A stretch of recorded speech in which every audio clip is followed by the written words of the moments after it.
चटैया पापा हवे छोले बाड़ा हमरो के बैठोले बाड़ा हम। कथी के चटैया पापा हवे छोले बाड़ा हमरो के बैठोले बाड़ा हम।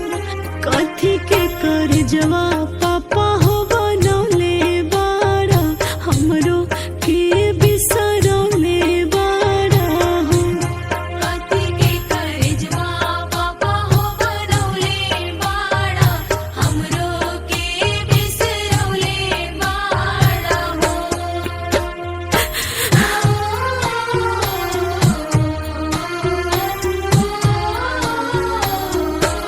खुश के चटैया बेटी हवे छोले बानी तोहरो के बैठोले बानी हो। खुश के चटैया बेटी हवे छोले बानी तोहरो के बैठोले बानी हो। काठ के करजवा बेटी